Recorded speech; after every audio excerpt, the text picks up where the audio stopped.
Baik, Assalamualaikum warahmatullahi wabarakatuh. Di sini kita akan menjelaskan perihal safety riding atau keselamatan di jalan raya saat berkendara. Yang pertama, kita bisa lihat arti dari logo ketiga.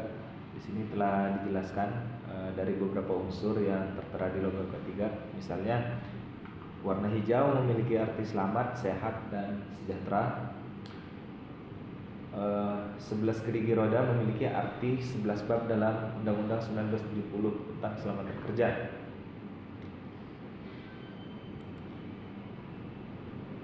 Dalam undang-undang yang mengatur dalam berkendara, sini bisa kita lihat safety riding atau berkendara aman diatur dalam Undang-Undang Nomor 22 Tahun 2009 tentang lalu lintas dan angkutan jalan. Pasal 203 ayat 2 huruf A UU ini membahas mengenai rencana umum keselamatan lalu lintas dan angkutan jalan. Selain dari undang-undang tersebut yang secara legalitas terkhususkan, di sini juga ada undang-undang safety riding yang telah diatur dalam undang-undang ketiga, yaitu dalam Undang-Undang Nomor 1 Tahun 1970 tentang keselamatan kerja, juga relevan dengan K3 dalam konteks berkendara dengan mengatur penerapan ketiga di seluruh tempat kerja, termasuk yang berhubungan dengan lalu lintas. Bisa kita lihat di sini, jika terjadi pelanggaran lalu lintas, di sini bisa kita lihat ada pasal-pasalnya dan di sini ada dendanya. Katakanlah kita tidak menggunakan spion, maka besaran denda yang akan dikenakan yaitu 250.000. Dalam K3 sendiri ini bertujuan untuk membuat si pelanggar itu jerak gitu. Tapi kalau aparat yang berwenang ya hanya aparat kepolisian, kita hanya sebatas tahu saja. Next, APD standar saat berkendara. Yang pertama itu ada helm, terus ada jaket, celana tertutup, dan sarung tangan. Terus ada sepatu atau alas kaki tertutup, tidak menggunakan high heels atau sepatu tinggi. Terus disarankan untuk membawa jas hujan sebanyak 2 piece berwarna cerah. Disarankan ada spotlight atau list penerangan yang saat kena pantulan cahaya lampu dia menyala. Ketentuan helm. Nah, jadi helm itu tidak diperbolehkan untuk dimodifikasi seperti dikasih kamera, karena itu akan dibor dan menimbulkan saat kecelakaan itu akan si baut kamera itu akan tertusuk ke muka kita, ke bagian kepala. Dan helm yang distandarkan saat berkendara itu tidak boleh helm-helm sembarangan, harus helm motor yang memang standar SNI. Misalnya helm yang tidak boleh misalnya menggunakan helm sepeda, helm proyek, ataupun menggunakan topi. Di sini bisa kita lihat gambaran kecelakaan kerja. Yang pertama bisa kita lihat di sini lalu lintas yang sangat lengah, itu membuat kita abai, membuat kita semena-mena untuk mengebut, padahal itu sangat bahaya sekali karena kita tidak tahu dari depan ada arahnya truk, kontainer, dan sebagainya. Bisa kita lihat di sini pengendara motor ditabrak oleh truk. Terus di sini ada gambaran potensi kecelakaan. Yang pertama di sini ada gambaran kemacetan. Itu di saat kemacetan disarankan untuk mengantri dan tidak boleh memasuki atau menaiki area pejalan kaki atau trotoar karena itu sangat berbahaya. Dan di saat kemacetan juga Anda harus ekstra bersabar. Untuk menghindari kemacetan mungkin teman-teman bisa untuk datang lebih awal. Dan di sini juga itu ada di gambar yang ketiga untuk tidak menerobos lampu merah atau berhenti pada saat lampu merah sesuai garis yang telah ditetapkan, tidak berada di zebra cross atau area pejalan kaki. Terus di sini juga ada gambaran area pelang kereta api. Di sini untuk mengantri di saat pelang kereta api sudah tertutup, jangan sampai melewati garis atau pelang di rel kereta api. Dan di sini juga ada gambaran lalu lintas padat di suatu perusahaan. Di sini juga bisa kita lihat mereka tidak menggunakan APD lengkap, terutama helm. Ini sangat bahaya dan tidak patut untuk dicontoh. Dari data kecelakaan di Indonesia sendiri, itu kecelakaan lalu lintas dominan terjadi pada kendaraan roda 2 atau sepeda motor, yaitu sebanyak 73%, angkutan barang 12%, angkutan orang 8%, mobil penumpang 3%, kendaraan tidak bermotor 2%, lain-lainnya 2%. Data kecelakaan di Indonesia sendiri yaitu 61% karena faktor manusia, 9% karena faktor kendaraan, dan 30% disebabkan oleh faktor lingkungan. Nah, jadi dominannya kecelakaan itu karena faktor manusia.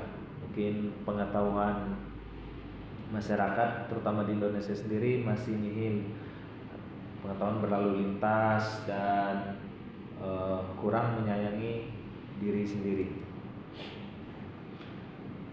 Nah, bisa kita lihat akibat dari kecelakaan, dampak dari kecelakaan, yaitu yang pertama kematian, yang kedua masuk rumah sakit, dan yang ketiga adalah di penjara.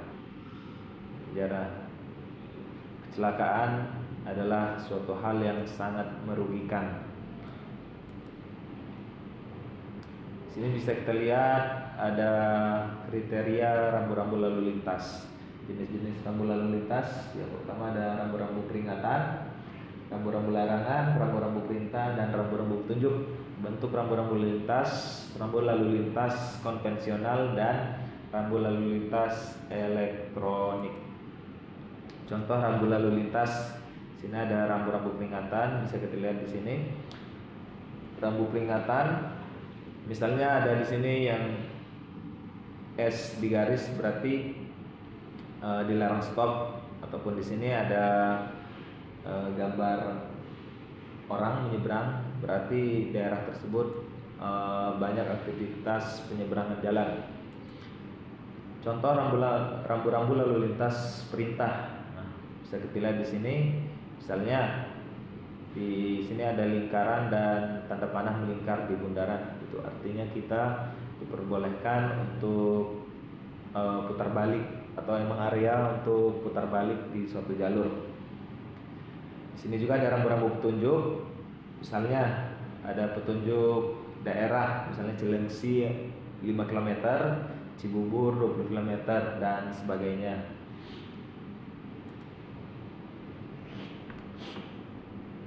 Saat berkendara kita perlu dan sangat penting untuk adaptasi terhadap kendaraan. Nah, misalnya kita harus mengenali jenis kendaraan kita, apakah itu matic ataupun motor manual. Misalnya kalau emang biasa bawa matic, tidak pernah bawa motor manual, harus adaptasi dulu dan harus dipelajari dulu seperti apa strukturnya, seperti apa cara kerjanya, seperti itu. Dan tak kalah penting, mungkin di setiap kendaraan bermotor itu ada indikator pada bagian speedometer. Bisa kita lihat indikator itu sangat penting. Ini menandakan misalnya ada kerusakan pada mesin, atau kehabisan bahan bakar, ataupun hal-hal lainnya, overhead misalnya. Dan untuk rambu-rambu lalu lintas juga kita mengontrolnya dari indikator di speedometer. Terus kita perlu mengenali kondisi tubuh, kenali kondisi fisik, dan kenali kondisi mental. Yang pertama kondisi fisik, kita harus sebelum berkendara harus memastikan bahwa fisik kita memang siap untuk berkendara, apalagi jarak jauh. Dan kondisi mental juga, apakah saya siap secara mental, apakah saya siap secara jasmani, apakah saya siap dan yakin dengan kemampuan berkendara atau riding skill kita sendiri. Sini juga bisa kita lihat, kenali kondisi tubuh. Kondisi tubuh yang pertama, kondisi di sini ada diagramnya, kondisi puncak, kondisi menurun, kondisi berkurang, kondisi mengantuk berat. Lebih tepatnya kondisi tubuh itu adisional atau naik turun dan tidak pasti, bisa dalam keadaan drop dan bisa keadaan dengan fit. Kenali lingkungan saat berkendara. Bisa dilihat, yang pertama adalah melihat dan dilihat bahwasanya berkendara itu tidak hanya fokus ke satu arah, tapi kita juga harus dilihat oleh pengendara lain. Misalnya kalau malam kita harus menggunakan atau menyalakan lampu agar pengendara yang di belakang kita bisa melihat keadaan kita dan posisi kita. Nah, terus yang kedua adalah kenali blind spot saat di jalan raya, terutama ada kendaraan besar seperti truk. Itu jangan sekali-kali untuk terlalu dekat, karena salah satunya itu adalah area blind spot dan tidak akan terlihat oleh si driver truk tersebut. Terus postur tubuh, usahakan saat berkendara postur tubuh Anda dalam posisi yang elegan dan sesuai dengan mekanisme kendaraan. Terus pola ruang berkendara, kita juga harus memperhatikan dan melihat pola ruang berkendara kita seperti apa. Apakah ada hambatan, apakah ada